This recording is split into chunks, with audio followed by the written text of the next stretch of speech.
she is. There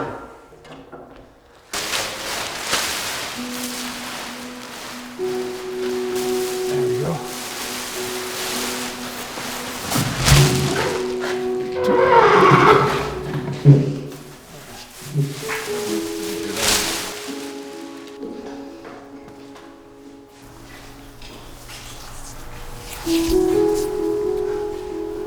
There's some really big knots up here.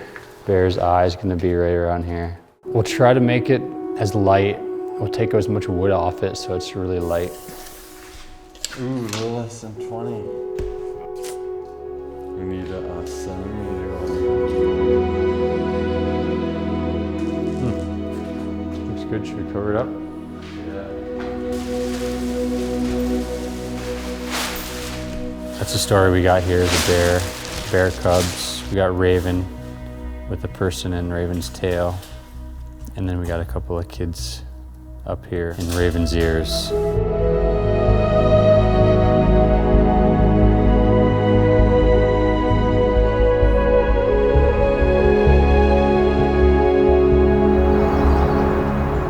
One summer, I attended a gathering. It was outside the Heritage Center, and the topic was boarding school children. It was very heartfelt, and I knew where it was coming from, the hurt that we feel.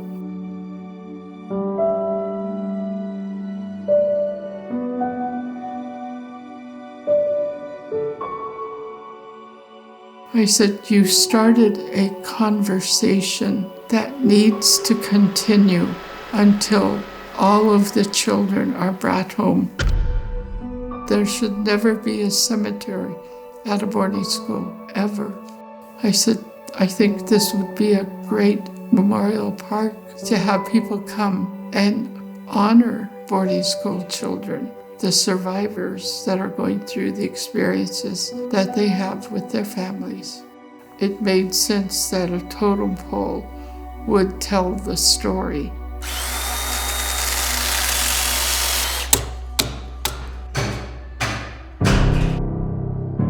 My name is Squayance. I'm a member of the Haida Nation. My English name is TJ Young. My brother and I grew up carving.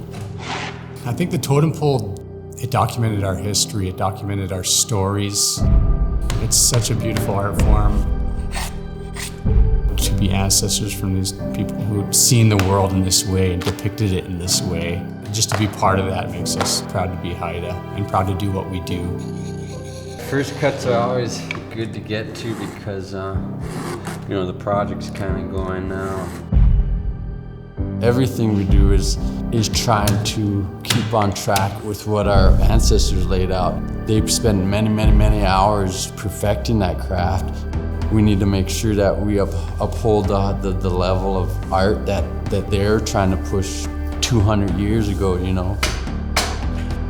We're representing our tribe and our native people with the art we do. Yeah, right here I'm working on the raven who's in human form but still has his beak here in the bottom. So I'm roughing out Raven's face right here. You can see we got some knots to deal with. We look at it as paying homage to those generations who went through the boarding school and residential school process. More than anything, we're gonna try to carve a totem pole that represents all of them. The bear mother story is the story about a woman getting kidnapped in the woods. She's in the woods berry picking and she gets kidnapped by a bear. The bear ends up marrying her and having 2 kids. There's different variations between the Tlingit, Haida, and Tsimshian, but that same story is depicted many times on different poles. To a lot of them, it was a pretty dark time. We're trying to address the generational traumas from that. So the bottom kind of more or less shows the metaphor for the kids getting taken by you get to the top of the totem pole.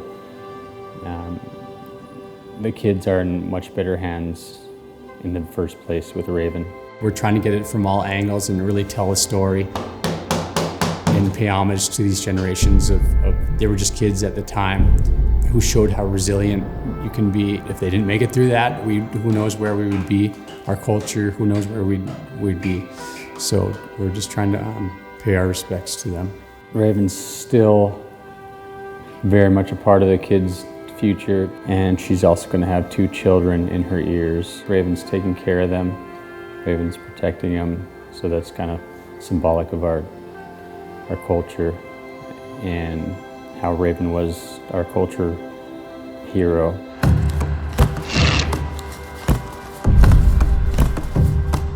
We've been drawing since we were your guys' age, and we started carving when we got into high school.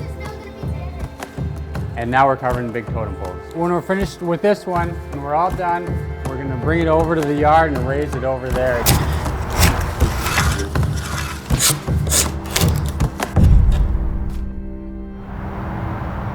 Our language and our culture is our birthright. It is our birthright to know our history. My name is Emily Eden Shaw. I am Yupik and Inupiaq. I have had the honor to live and work on the Dena'ina lands as the president and CEO of the Alaska Native Heritage Center. When you look at Alaska Native boarding school history, a lot of people don't understand this history. We might have been walking with the trauma that stems from this history, but a lot of us don't grasp what truly happened and from a system level, how it was carried out. In order to get healing, you need to know what you're healing from.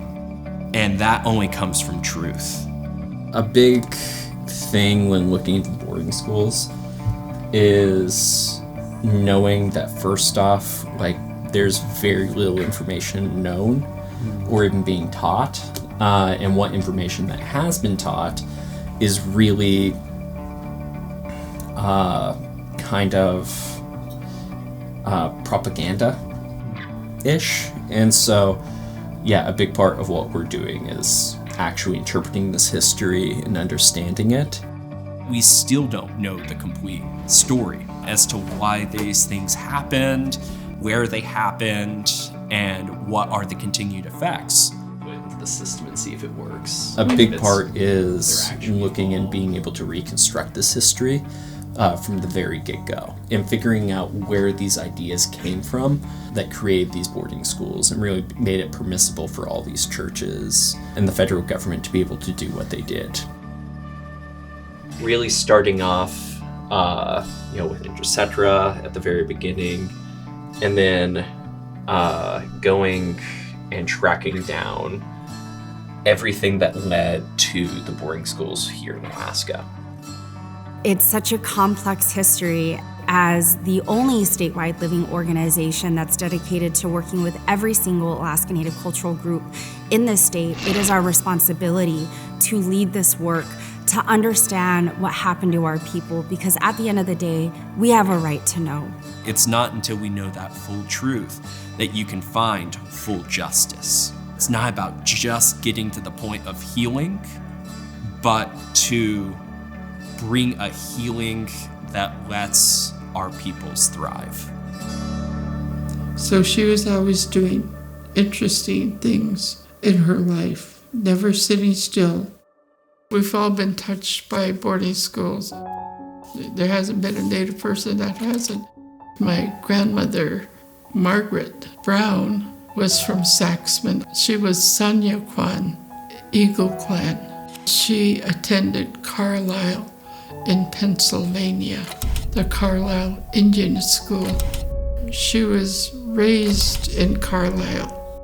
At 7 years old, being shipped to Carlisle and 24 days cross country, and she graduated from Carlisle. Hats off to her, because very few graduated from Carlisle. And she graduated from college, teacher's college. This picture was her first teaching job. Looking at my family, my father was raised by many family members, many relatives, because my grandmother didn't know how to take care of him. He was very much an alcoholic. I couldn't take it. I think when I turned 21, I just said, I can't do this anymore. I've got to go. We've all been trying to heal ourselves. What's a red cedar? One by ones. Wow, you bring your carving tools? I've now come to the point where I honor my grandmother. This is perfect. She was so strong to survive Carlisle and to survive and pay her way to college and to work. What a tribute. Isn't it wonderful? Yeah, come full circle with my grandmother. So here's the sketch. So we got bear mother and 2 bear cubs. And then standing on top of her is Raven. She's in human form. And there's gonna be a face inside Raven's tail. We're not sure who that character is. We were gonna ask you if we wanted us to represent anybody. Do you know that I'm Raven? You're a Raven? And Well, then that could be you. our Sonia Kwan is bear. Oh, really? Yeah, what a coincidence. I am now very proud of my grandmother for being a survivor and being just a tenacity to, face and confront and move forward. And I've continued to do that with my life. The totem pole will honor all of the boarding school children. It'll be a very healing time for a lot of our people.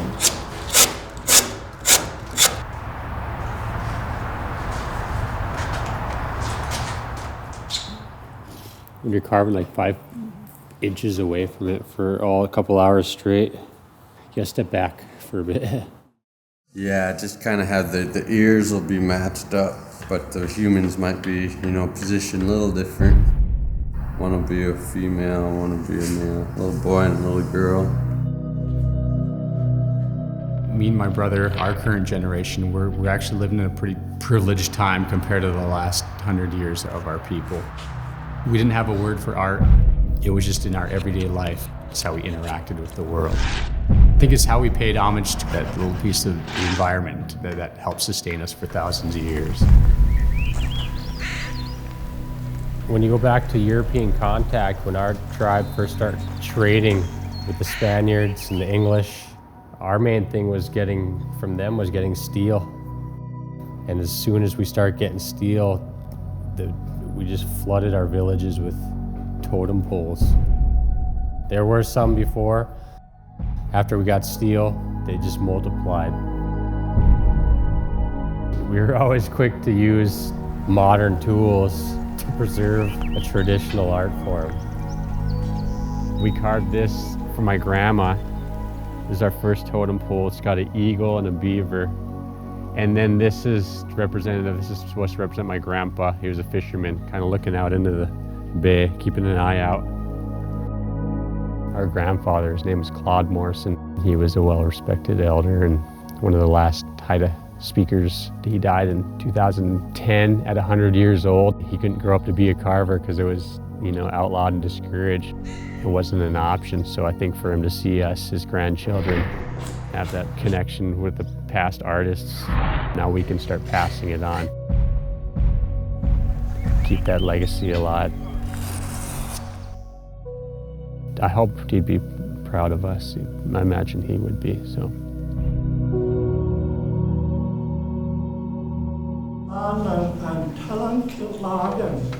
Greetings, good afternoon, our good friends, good people. We are happy to be here. Today is a very special day. For a couple generations, just practicing our culture was outlawed and discouraged and punished. Your Haida name becomes a part of your identity.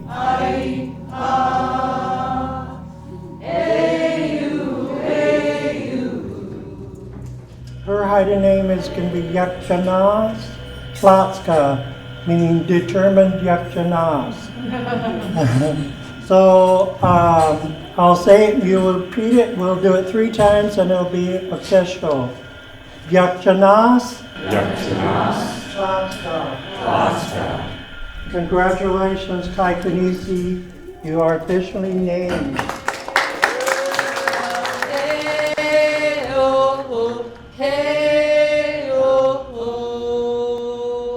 We we feel it's such a privilege to be able to do this now. It's like you're continuing something that was almost broken. That's the thing, it goes way back, 1,000 years or so. Just the idea that we're helping keep that going, preserving that art form is inspiration for us.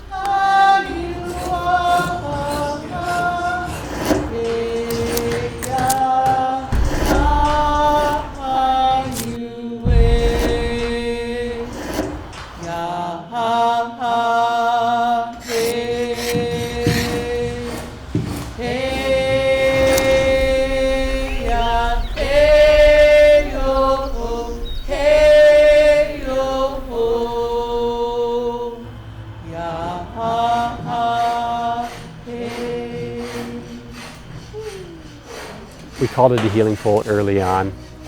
It's like a physical representation of the healing journey between, a couple, two or three different generations. There's two children, a little girl and a little boy. It's okay to be who they are now. Maybe before, didn't know who they were, didn't know where they belonged in this life, didn't have a sense of identity. Now, they're okay with who they are. It's okay to practice their culture and embrace it and be proud of it. We talk a lot about generational trauma from the boarding schools. When you recognize that culture being extracted away from Native peoples is a main contributor to it, the only thing that makes sense is bringing that culture back.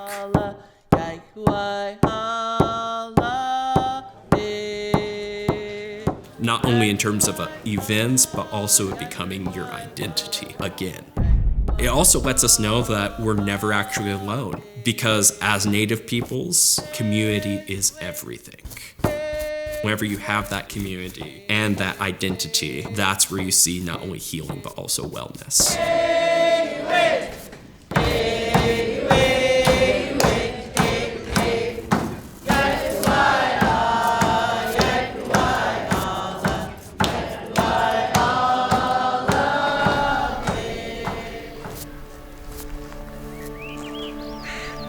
What we're seeing now here at the Heritage Center, when we bring up the topic of boarding schools, it's always in the context of healing. We are in an era of healing. There is a lineage of strength that when you heal those who have come before you. Hopefully with this totem pole going up, it'll help a lot of the people from those generations or people who experienced boarding schools and residential schools to talk about it. You keep things bottled up, it's not really healthy. Hopefully it gives them an open space to actually start a dialogue again. We are raising a totem pole today, a healing totem pole, but part of that also comes with memorial. And remembering those who we lost during the boarding school and those who came back not the same. This has come full circle in that it's been very much a healing journey, and it's very emotional. The reason why we are having this again is because it is healing, and the only way that we can heal is to remember together. Thinking of my grandmother, both grandmothers, Elizabeth Atkinson and my grandmother Margaret, it's such a tribute to our family and to all the boarding school children, including the survivors. And it's been a healing journey for my family here. So it really makes me feel happy that they're here to share this moment. When I see the many working hands that went into the creation of the pole, the idea of the pole, the teachings behind the pole, it's a great reminder that some things can't be measured. To see our community come together and to really champion behind the need for healing, there's no measuring that. I don't know if I even have the words to describe not only the symbol of what it stands for, It being a physical item that represents us taking back our own culture in such a way of healing, but also it being a symbol for the fact that 250 years of colonization isn't really what defines us as Native people.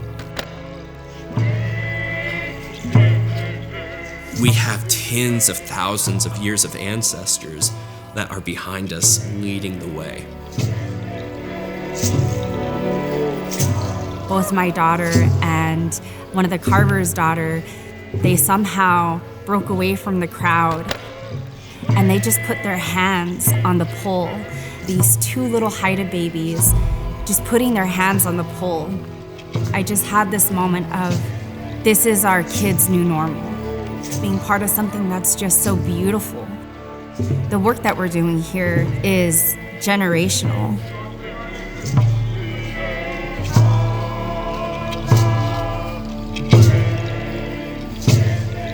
Why imagine the totem pole being raised? I imagine those who came before us helping raise it.